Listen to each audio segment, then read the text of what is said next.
Dale. Bueno, este es un caso, digamos, que es especial porque es una paciente que llegó y duró más o menos como 20 días hospitalizada y ya van a ver como pues muchas complicaciones que la paciente tiene, por lo que al final se tomó una decisión pues diferente a las demás. Entonces, se llama Norma Isabel López Roballo, tiene 63 años, es de religión católica, casada y de ocupación es una ama de casa. Entonces, el 30 de abril, ella llegó por el servicio de urgencias diciendo que estaba hinchada y que le dolía la mama izquierda. En la enfermedad actual tenemos una paciente femenina de 63 años que acude al servicio de urgencias por un cuadro de 2 semanas de evolución consistente en astenia, adinamia, tos, asociado a edema en miembros inferiores y disminución de la clase. Además refiere disnea de pequeños esfuerzos, ortopnea, que refiere que requiere más de 3 almohadas para poder dormir, niega fiebre. Además refiere dolor de intensidad 4 de 10, eritema y calor en mama izquierda, niega secreción por pezón. Entonces acá me gustaría preguntarle el que sepa qué NIJA es, según lo que decimos acá en la enfermedad actual.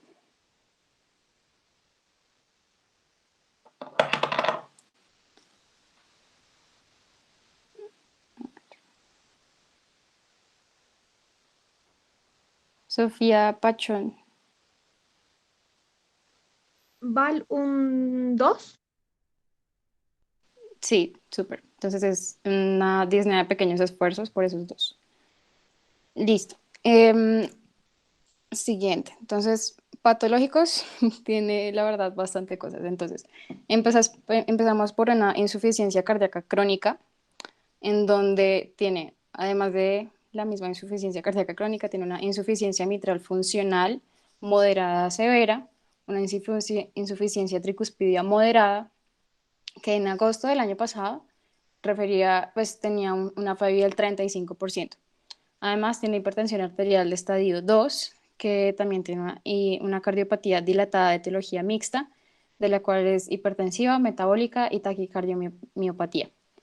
Además, tiene una posible fibrilación auricular paroxística, diabetes mellitus tipo 2, insulino requeriente, enfermedad renal crónica 3B, con una tasa de filtración glomerular de 37 casi, que es la misma nefropatía diabética. Además, tiene obesidad y dislipidemia mixta. En el momento en el que ella ingresó a urgencias, los únicos fármacos que ella nos refirió fue los sartán, amlodipino y insulina de Gludeco. En quirúrgicos, digamos que lo relevante sería que en el 2015 le hicieron una arteriografía en los nogales que salió normal y una arteriografía en noviembre del año pasado que más adelante vamos a ver. Eh, Requirió transfusiones por histerectomía y en traumáticos tuvo una caída en las escaleras con compromiso de miembro superior izquierdo y de miembros inferiores. Entonces, acá el examen físico, solamente les voy a nombrar lo importante, que la paciente tenía en la cara, en los brazos y en las piernas. En los miembros inferiores tenía edema grado 3 y con fobia. Además, en la auscultación respiratoria de los pulmones tenía disminuidos los ruidos respiratorios en bases y tenía estertores en la base derecha. Y además de esto tenía la glándula mamaria densa bilateral. Entonces, en general, en urgencias, la paciente estaba en condiciones regulares, afebril, hidratada, sin signos de dificultad respiratoria ni signos de bajo riesgo. Acá nos llama la atención es que la paciente tenía una tensión arterial de 177-122, sin embargo, esta nos llega, pues está en el límite inferior para llegar a ser una emergencia hipertensiva.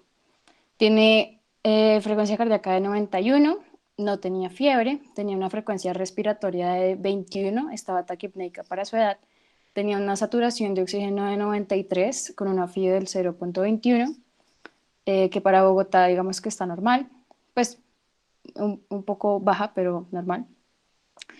Y tenía un IMC de casi 34, por lo que se podría llegar a clasificar como obesidad grado 1, llegando a grado 2. Entonces, acá me gustaría preguntarles a ustedes, como para que sea un poquito más dinámica la cosa y que no sea solamente yo presentarles el paciente de COVAS. o sea, es evidente que en este momento, como la paciente tenía una insuficiencia cardíaca crónica y que además tenía valvulopatías tanto en la tricúspide como en la mitral, que era moderada grave, me gustaría preguntarles lo siguiente. Entonces, ¿cómo ustedes clasificarían la falla cardíaca descompensada?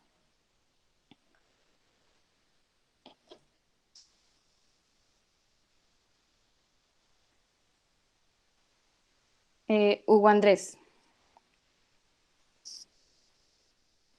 No, la verdad no sé. em, te doy pista. Hay tres maneras de clasificarlo. Uno ya lo acabamos de decir, que era la NIJA. Entonces hay otras dos, si alguien sabe. Val, tal vez Stevenson. Sí, y esa, ¿cuál, cómo clasificarías a esta paciente?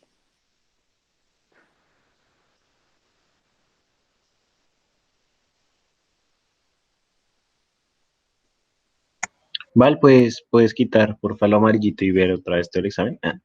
Ah, sí, ahí está. Vale, igual no cambia nada, gracias.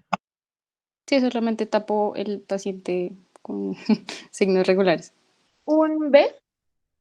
Sí, súper. ¿Y ese cuál es? O sea, como, ¿por qué dices que es Es B? que no tiene signos de hipoperfusión, pero sí tiene signos de congestión.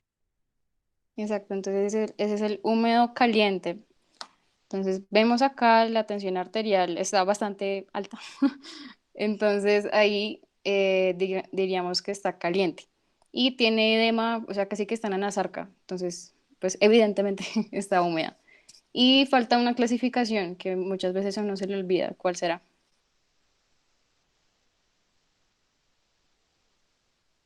La de la AJA, Sí, esa. ¿Te acuerdas más o menos cómo creo que es? O sé, dime. creo que sé que ya genera como síntomas en el paciente, creo. Ujú, sí, eso. Entonces, en la clasificación de la AJA, sí sería una C, que la clasificación C es una cardiopatía estructural, que evidentemente ya sabemos que pues tiene la insuficiencia cardíaca supercrónica más las valvulopatías, etcétera. Esto sumado a que la paciente tiene síntomas. Llegaría a ser una AJA D únicamente si la paciente tiene síntomas en reposo. Síntomas en reposo es NIJA ¿qué? 4. Uno. Ah, no, sí, cuatro. Sí, 4. Sí. Entonces, siempre Uno es acuérdense, uno. NIJA 4 significa AJA C. Y siempre recuerden que la clasificación Stevenson de la falla cardíaca aguda, la más frecuente siempre, o sea, si dicen B, le atinan porque la gran mayoría van a llegar pues por síntomas congestivos como son los edemas y es muy raro que lleguen pues hipotensos, que eso sería la clasificación L. Listo, entonces hasta acá, teniendo en cuenta todo esto que llega por una falla cardíaca descompensada, que es diabética, tiene enfermedad renal, eh, y pues si es una patología agudizada, me gustaría preguntarles qué paraclínicos le pedirían.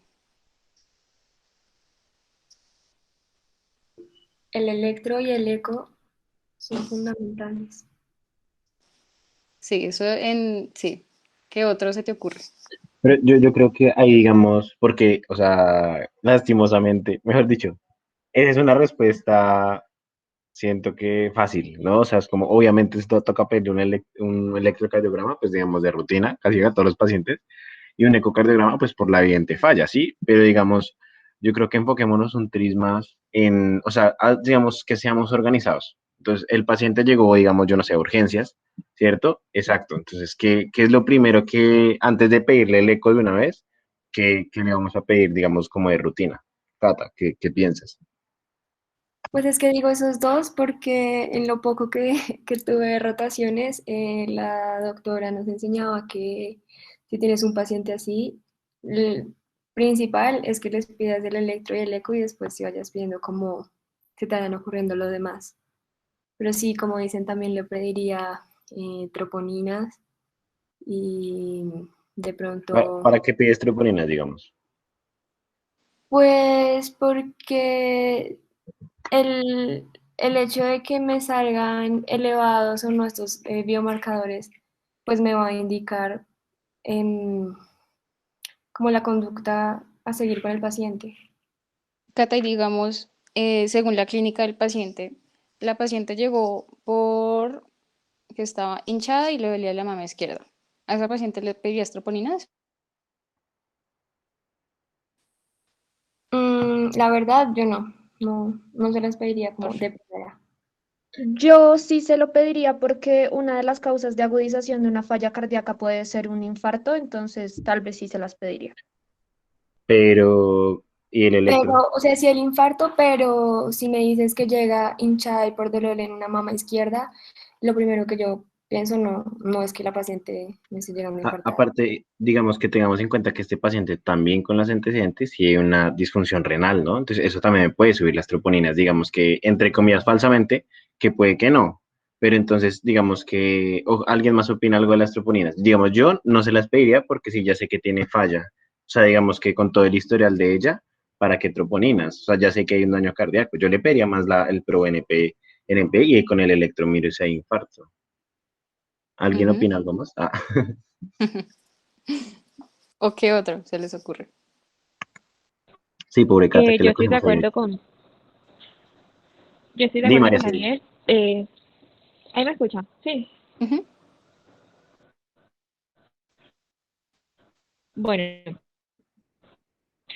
yo estoy de acuerdo con Daniel con lo de las propinas. Además, pues está viendo ahí sus antecedentes y tiene todos los antecedentes bastante de falla cardíaca. Y además de todo el potasio, el cloro y todo eso, porque llegó con cifras tensionales bastante altas. También una creatinina, de pronto. Listo, entonces hasta acá quedamos en que unos pedirían troponinas y otros no.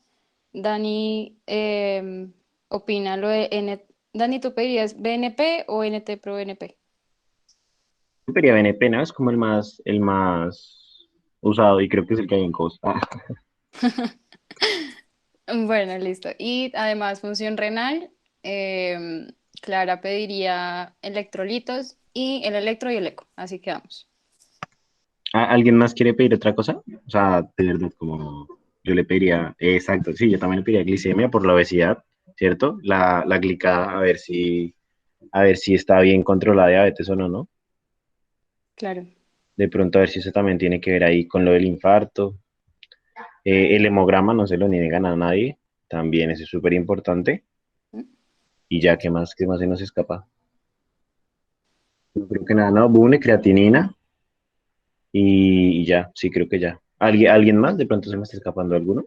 ¿Alguien más le pedía otra cosa? Listo, creo que no. Dale, sigue, sigue. ¿O tú qué Listo. opinas, Valerie? ¿Tú qué hicieron en este caso? ¿Qué hicieron?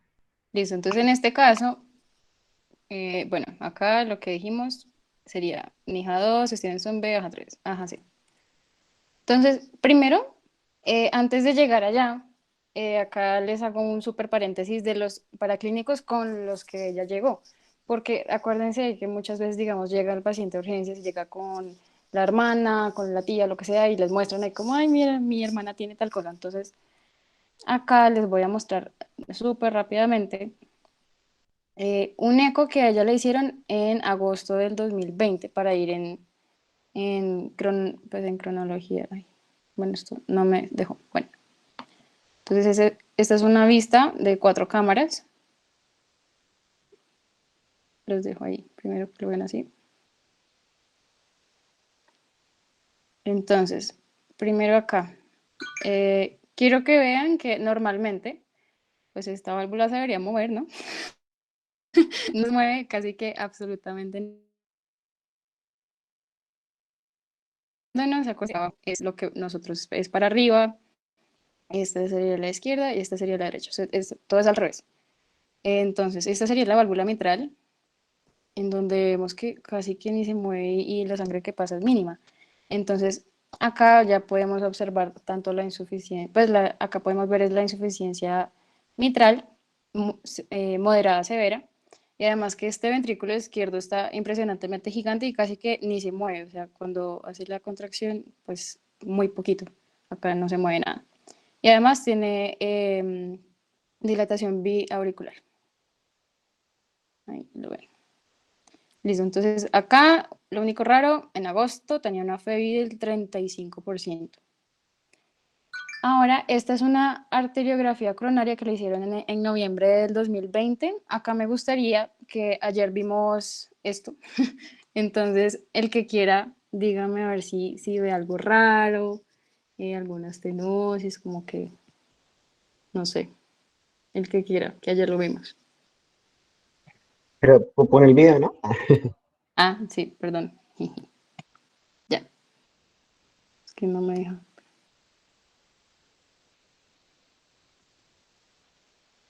Ah, ya ahora sí. A ver.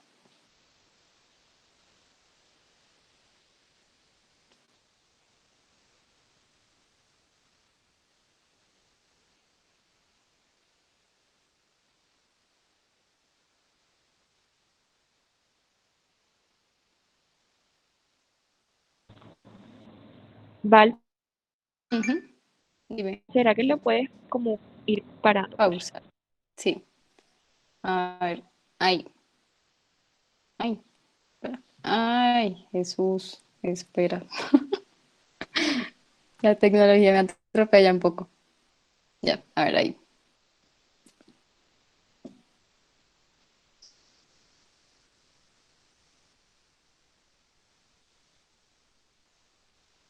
¿Ven algo raro? ¿O quieren que pase a la siguiente vista?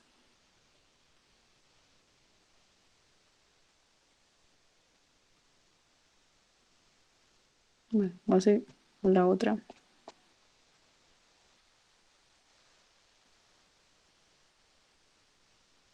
Alguien que me diga acá, bueno, pues eso lo vimos ayer. ¿En cuál arteria estaríamos viendo? O bueno, ¿cuáles arterias principalmente? Ahí se vería todo lo que es la coronaria izquierda, la descendente anterior y la circunfleja. Súper.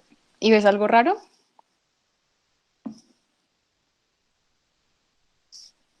Sí, ahí veo como una estenosis, o sea, la verdad veo bastante pixelado, pero siguiendo el Sí. recorrido de la arteria, siguiendo el recorrido de la arteria, veo como una estenosis. en- Creería que es en la circunfleja, sin embargo, veo bastante pixelado. Pero sí, sí veo como un adelgazamiento después, como en la zona proximal de la arteria. ¿Dices acá? Sí, exacto. Vale, pues realmente esta es una arteriografía normal, una angiografía normal. Acá fue que, creo que en ese momento fue que le pusieron un stent después. Sin embargo, no hay ninguna pues, anormalidad. Esta imagen es la misma que vemos acá, de pronto se ve un poquito menos pixelada. Es normal, no había ninguna pues, alteración acá cuando le hicieron esa arteriografía coronaria en noviembre del año pasado.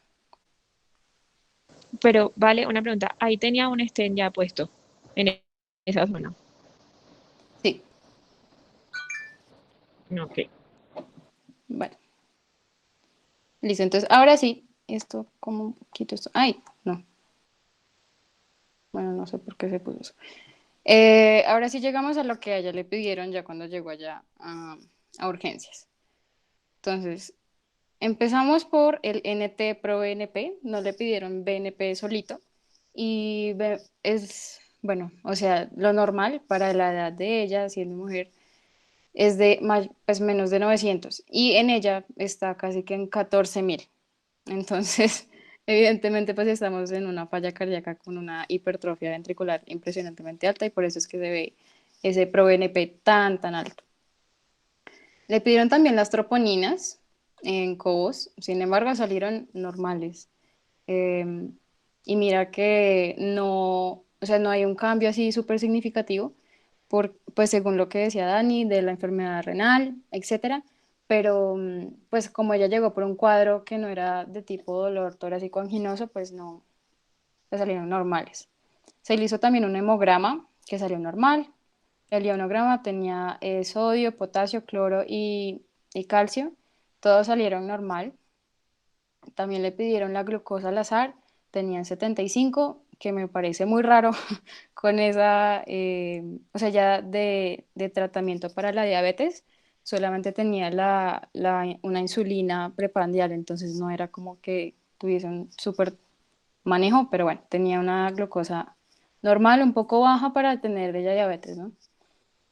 La función renal sí la tenía elevada, entonces tenía una creatinina de 1,5 con un bond de casi 25. Acá fue cuando pues digamos que otro diagnóstico sería el síndrome cardiorrenal tipo 1. ¿Alguno de ustedes se acuerda cuál es ese síndrome? Yo, que si digamos hay una afección en el riñón directamente, entonces el corazón se hace afectado o pues al contrario. Y tipo uno, no me acuerdo casi la clasificación. Tranquis, tranquis, son cinco, recuerden que son cinco. Entonces, digamos que los tres primeros perdón, los dos primeros son cardiorrenal. El uno es súbito de la función cardíaca, o sea, digamos, falla aguda, ¿cierto? Que lleva a lesión renal. El dos es crónica, perdón, aguda, no, perdón, es crónica, función cardíaca, o sea, insuficiencia cardíaca crónica que lleva a enfermedad renal crónica. Y 3 4 y 5 son renocardíaco, o sea, que son del riñón que daña el corazón. Entonces, digamos que los que nos importan son los dos primeros. Siempre acuérdense, yo me lo aprendí así, de los dos primeros, que son cardíacos y los otros tres son renocardíacos. Entonces, el uno es agudo y el dos es crónico. Así es más fácil, por si acaso. Gracias, Dani. Sí, entonces efectivamente, acá pues evidentemente lo que pasó fue que la falla cardíaca aguda nos desencadenó una lesión renal aguda sumada a la enfermedad renal crónica que ella ya tenía de base. Listo. Entonces acá tenemos el electro, perdón que esto se me quedó ahí, no nos deja ver B6, pero ahí se ve solamente un QRS. Entonces, alguien así, a ver, no sé si seleccionar a alguien o si alguien se lanza a leer el electro. O si Dani puedes escoger a alguien, es que no veo la lista de la gente que está. Donde si quieres, ahora ayúdanos. Ya tuvieron el parcial de electro. Digamos, no en diagnóstico, sino lo mismo. Comencemos súper rápido. Entonces, ¿está bien tomado? O el que diga, ¿está bien tomado?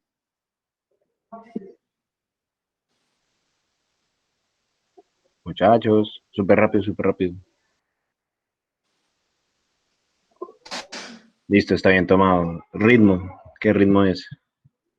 Idioventricular.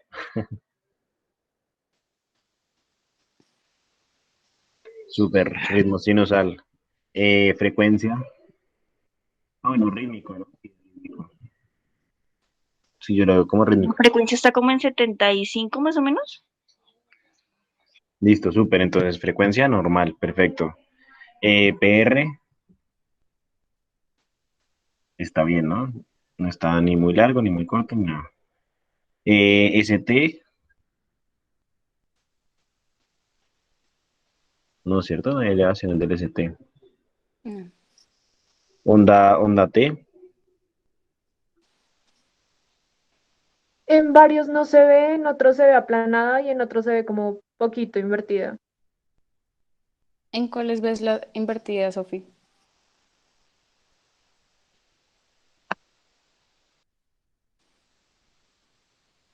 Bueno, no creo que está como extraño en D1, pero invertida, invertida. B1 también es como hizo bifásica, pero no. En ABL, Sí, exacto. Entonces, en ABL y en D1 vemos una T invertida. Entonces, por eso se podría sospechar una isquemia subepicárdica en la cara lateral. Sin embargo, recordemos que las troponinas nos dieron negativas. ¿Qué más ven? pero igual recuerda que troponina es daño, ¿no? Ah, O sí, sea, tienes. digamos que digamos, puede estar isquémico, pero puede que esté vivo el tejido. Entonces, Sí, pero sí, pero está bien, perdóname. no. ¿Ven algo más? Digamos, yo creo que la B4, B5, B6 está como bajo el voltaje, ¿no? Para el ventrículo izquierdo. Pero sí, pues ya sería mirarlo como con las otras imágenes. Y Sí, creo pues que el Sokolov Lion le alcanza a dar positivo. Yo creo que no, yo creo que no.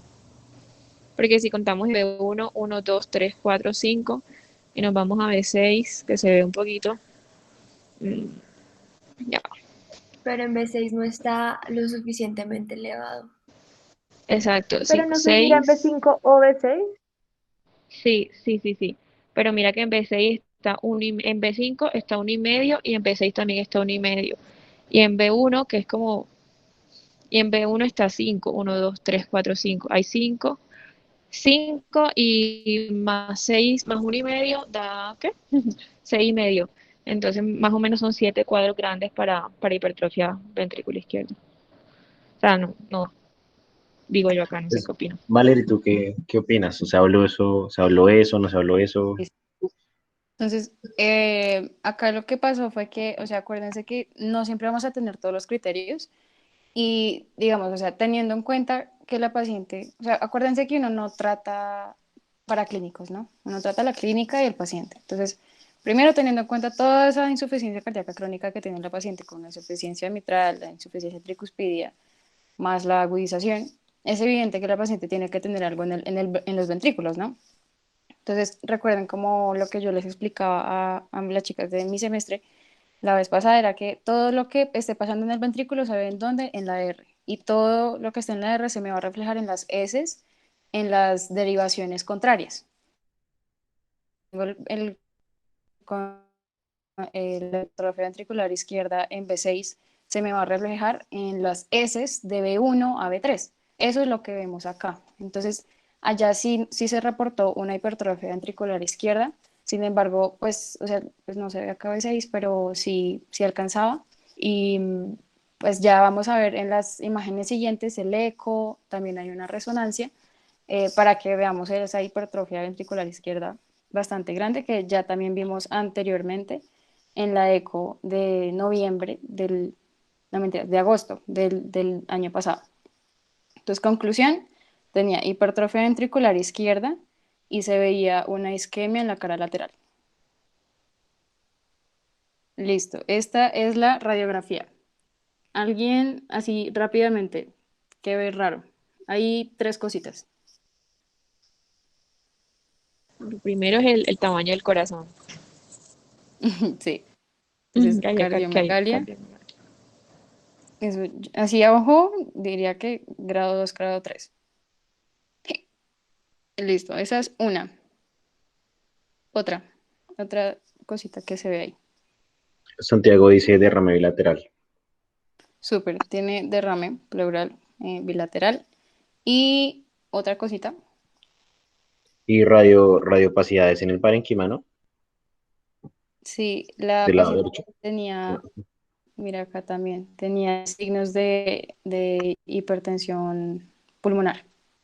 Entonces eran esas tres cositas que se veían en la RX. Primero el derrame, que evidentemente en la clínica ya también se auscultaron disminución en las bases y estertores en base derecha, em, que pues evidentemente tiene el edema pulmonar, la supercardiomegalia y tiene signos de hipertensión pulmonar y ya, y la lateral.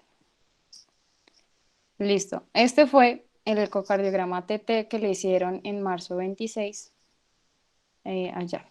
Entonces,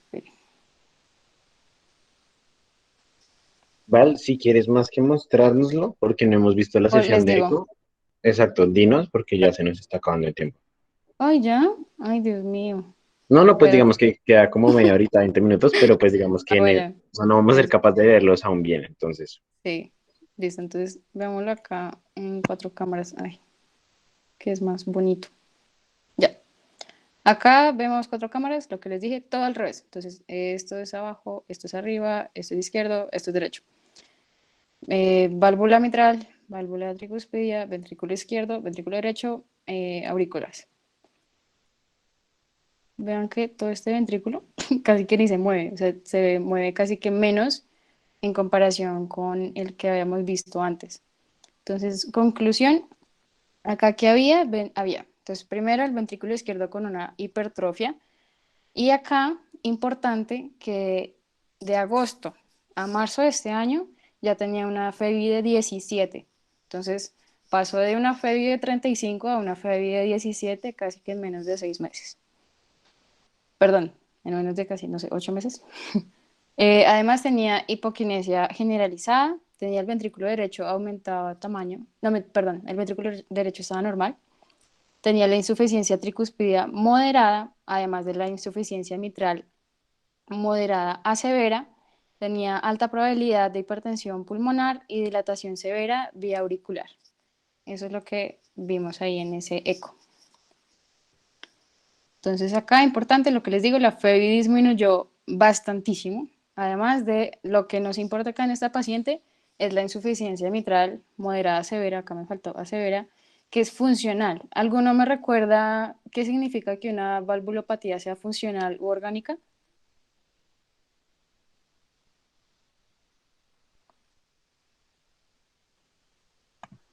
Digamos, Gloria Camila Quintero. No me acuerdo, yo sé que eso solo se me lo oía, pero no me acuerdo. Creo que era por la estructura de la válvula, pero no me acuerdo bien, la verdad. Super Creo que Hugo. la orgánica es cuando el daño está directamente en la válvula y la funcional es cuando, digamos, se dilata el vaso y eso hace que haya la insuficiencia de la válvula. Sí, era como por el anillo, algo así, es que la verdad no me acuerdo. Exacto. Sí, Por el sí, anillo. por la dilatación de los anillos. Exacto, no del vaso, sino de anillo de implantación de la válvula y por eso queda insuficiente. Súper. Ahí digamos que para que lo entiendan un poquito más fácil, funcional, ¿por qué? Es porque ese ventrículo izquierdo se me aumenta tanto de tamaño que me jala los músculos papilares y las cuerdas tendinosas, ¿no? Entonces digamos que la función del ventrículo y de las cuerdas tendinosas se me daña porque me jala toda la válvula. Esa es la valvulopatía funcional. Y la orgánica, pues es propiamente de la válvula y del anillo y lo que estaban diciendo. Entonces, acá, importantísimo para el tratamiento que vamos a decir después de que sea funcional. Listo. Entonces, bueno, lo que ya les dije, bueno, que también tenía un derrame pericárdico, pero era mínimo, entonces no se le dio tratamiento a eso. Y nuevo diagnóstico de la paciente, hipertensión pulmonar, que ya lo vimos tanto en la eco, bueno, con mediciones que hacen ahí, y también con los signos en la RX. Listo. Además, acuérdense que la paciente tenía un diagnóstico probable de la FA paroxística, por lo que le hicieron un Holter. Se nos olvidó ahí, le hicieron un Holter, en donde, conclusión, pues sí, efectivamente tenía la FA paroxística. Eso es lo que se reportó. Y este lunes, mientras el martes, se le trató y se le puso un marcapasos a la paciente. Sin embargo, esto no es lo que más nos importa. Esto fue una resonancia magnética que, bueno, ya más adelante en el semillero vamos a hacer la charla de resonancia magnética, pero entonces, importante, se utiliza mucho, o sea, hoy en día se utiliza mucho más que antes y se utiliza como un complemento de la eco. ¿Para qué? Para evaluar la anatomía, el funcionamiento de las cámaras, válvulas, el tamaño, el flujo de la sangre. Y además también es bueno porque complementamos la eco en el sentido que podemos ver las estructuras circundantes. Entonces, acá solamente entonces les digo el diagnóstico. Bueno, y digamos que la resonancia se puede cortar de muchas maneras. Entonces, en la que vemos en la izquierda, esas dos se llama un eje largo porque se ven 3 y 4 cámaras. Y esta que está a la derecha, que pues es lateral, se ve un eje corto porque digamos que corta por todo el eje del ventrículo izquierdo. Entonces, en esta paciente que le miraron acá en la resonancia, se vio una cardiomiopatía dilatada no isquémica con una función ventricular severamente disminuida. Acá fueron un poquito más exactos con la FEBI, era una FEBI de 24. Entonces, en este momento la paciente tiene una FEBI de 24 junto con una dilatación vía auricular, sí se ve otra vez el derrame pericárdico acá, y una insuficiencia mitral funcional significativa y la insuficiencia tricuspidea. Además, digamos que en comparación con la eco, acá reportaron fue que el ventrículo derecho aunque tenga un tamaño normal, tiene una disfunción sistólica leve a moderada. Entonces, esto es lo chévere de que unas se complementan con otras. Listo. Y bueno, después de casi días, de casi 15 días de hospitalización, este fue el tratamiento que le dieron a la paciente. Pues hubo hartos medicamentos que le quitaron, que le pusieron, que le quitaron, que le pusieron. Pero entonces, conclusiones. Nos vamos, por ejemplo, por diagnósticos. Entonces, empezamos por bueno, recuérdeme ustedes cómo tratarían una falla cardíaca Stevenson B.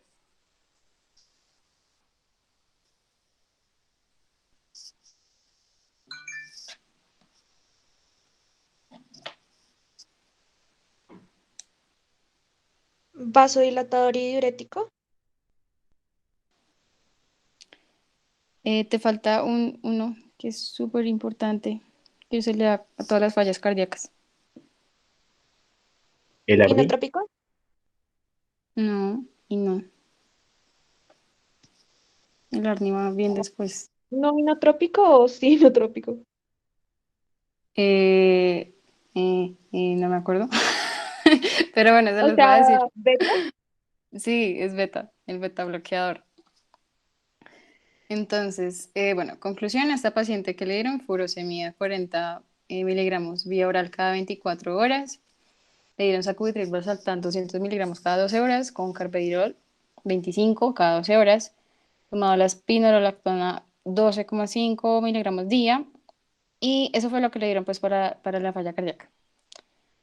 También estaban pensando en darle el ARNI, como nos comenta Dani, sin embargo, digamos que con solamente estos medicamentos ya la paciente tuvo una mejoría de los síntomas, entonces no llegó, no se lo llegaron a formular al final, pero sí hubo un momento en el que se llegó a pensar. Por la FA le pusieron enoxaparina pues, al día.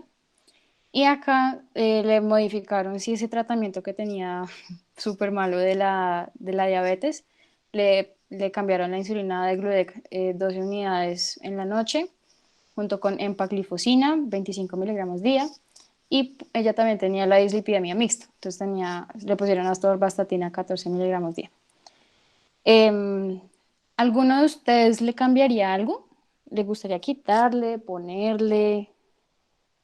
¿Qué piensan de ese tratamiento? Ya para que se vaya a la casa.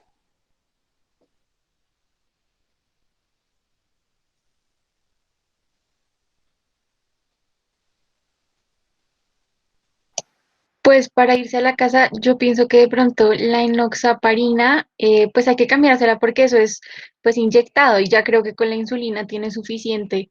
Y pues de pronto entonces pensar, eh, pues por la FA tocaría mirar si es valvular o no y pues ya cambiarle a un anticoagulante oral, diría yo. Sí, sí, yo también le cambiaría eso. Esa es una de las cosas que no se lo cambiaron, se lo dejaron así, pero pues bueno, ya vamos a ver ahorita, pues en lo último. ¿Y alguno más le cambiaría algo? El Básico. acetaminofén fue por por la mama. Sí, Ok. sí, para el dolor. ¿Alguien iba a hablar antes de Dani? Es que no me deja ver la pantalla, pero le pusieron vasodilatador. Perdón, sí, No, vasodilatador. ¿No? no. Entonces se lo agregarías. Sí, pues yo le agregaría, como está en Stevenson B, le agregaría vasodilatador. Sí, pues como te comento, o sea, acordémonos que los tratamientos van escalonados, ¿no? Entonces, si ya con el beta bloqueador y el diurético la paciente mejoró los síntomas congestivos, em, digamos que podríamos parar ahí. Sin embargo, ya les comento otra cosa. Bueno, otra cosa que a mí, bueno, no lo dijeron, a mí sí me gustaría agregarle la metformina, porque la metformina siempre va para uso ambulatorio. Pero el resto, listo. Entonces acá, aunque la paciente nos mejore con el tratamiento y tal, acordémonos que, o sea, ustedes les dan el fármaco al paciente solamente para tratar los síntomas, porque evidentemente, yo qué sé, el beta bloqueador no nos va a devolver la válvula al puesto o nos va a dilatar más la válvula o las valvas o lo que sea. Entonces, en un paciente con una insuficiencia mitral severa, que esta paciente ya estaba en una insuficiencia mitral severa, eh, ¿a ustedes se les ocurriría qué? ¿Qué se les podría llegar a ocurrir en caso de que tengan una paciente así con una FEBI casi que menos del 20% y que tenga todos estos síntomas? Pues la paciente, ¿cuántos años tenía, Val? Discúlpame. 63. Pues yo entraría un poquito en la lista de trasplante a ver si de pronto, la verdad no sé como los criterios, pero sí la entraría como a lista, a ver si de pronto necesita otro corazoncito ya. Sí, pues en esta paciente realmente recordemos que insuficiencia mitral, digamos, leve a severa, perdón, ¿qué? Leve a moderada, ustedes sí pueden darle solamente un tratamiento farmacológico por el mismo nombre, ¿no? Porque es leve y realmente los síntomas no llegarían a ser tan severos y no se podría agudizar tanto como esta paciente. Ya cuando llegamos a una insuficiencia mitral severa, em, se tiene que llevar a cirugía. Cirugía tal como primero se podría pensar en la valvuloplastia o ¿cómo se llama eso? Reemplazo valvular. Y se podría llegar a instancias como un trasplante, sin embargo, hoy en día, con todas estas nuevas tecnologías y los gringos, llegaron a una conclusión y es esta, que se llama Mitra Clip. ¿Qué es esta vaina? Es básicamente, como lo dice el nombre, un clip, Mitra, porque solamente se le puede poner, pues hasta ahora, solamente se ha estudiado para ponerse en la válvula mitral. Y entonces, ¿qué es lo que pasa? En un paciente que yo tengo así tan, pues tan agudizado, tan mal, y que yo tengo los criterios para llevarlo a una cirugía, sin embargo, tiene contraindicaciones, es decir, que tenga esa FEBI tan disminuida, que tenga otras comorbilidades, etcétera, que no me dejen llevarlo a una cirugía a corazón abierto o pues para hacer una intervención tan grave, tan grande como sería la cirugía, están hoy en día innovando y llegaron a esto, que es una intervención que se hace por catéter, en donde, ¿qué es lo que pasa? Entonces, digamos, este clip está así, ¿no? Como una V. Y llega, bueno, mejor dicho, bueno, tengo un videito, pero ya se los muestro, que básicamente lo que va a hacer es que como esta válvula está tan grandota y esa insuficiencia, pues no hace que la válvula esté pues adecuadamente, digamos, quieta. Entonces, lo que hace es que, digamos que clipea las valvas de la válvula para que así no llegue, digamos, perdón, que no esté tan descontrolada la sangre, por decirlo de alguna manera.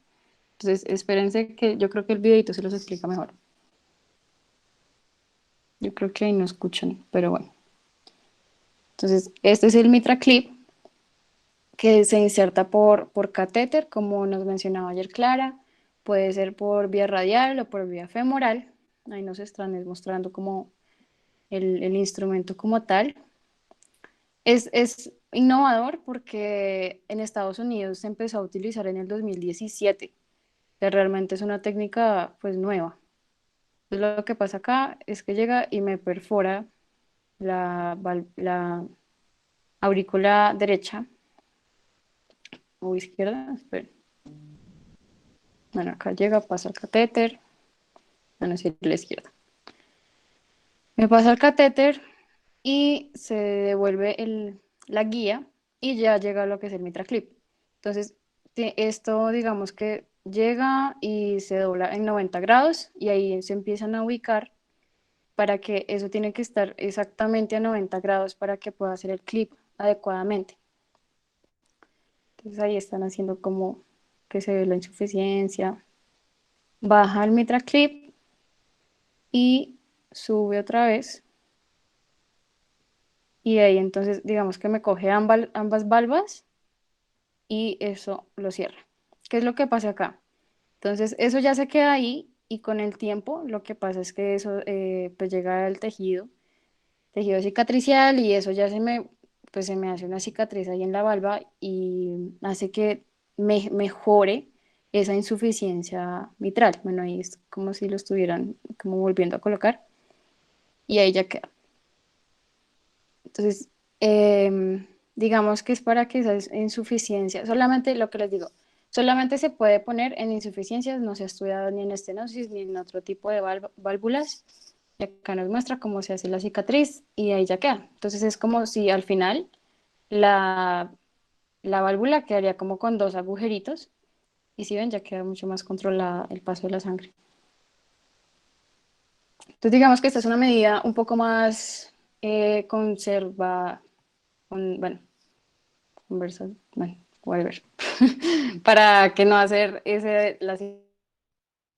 y esta es una imagen que me encontré en un artículo, que esa parte no es del caso, porque a la paciente este MitraClip todavía no se lo han hecho, pero sí, o sea, ya está como en lista para que se lo hagan. Sin embargo, lo que les digo, no lo han hecho. Entonces, ¿qué es lo que pasa? Cuando están colocando ese MitraClip, también están controlando todo el movimiento del aparato por una esofágica, que eso es lo que estamos viendo acá. Entonces, este palito delgadito de acá es la guía que veíamos ahorita en el video y como les digo, tiene que llegar acá a 90 grados y acá es cuando se inserta en la válvula mitral y acá en la D, en este pedacito que vemos acá, ese es el MitraClip que se queda ahí ya incrustado y que luego genera cicatriz y así es como se podría curar mucho más la insuficiencia mitral severa sin necesidad de hacer cirugía. Eso era todo el caso Cobos. Gracias, Ya, Val. Val, una bueno, preguntita. dime. Y ese procedimiento que nos acabas de decir lo hace un cardiólogo hemodinamista, ¿cierto? Ujú, sí, Ok, pues ok. sí se supone. Sí, Igual, Clara, eso lo hacemos dinámica. No, ok, ¿alguna gracias. otra pregunta?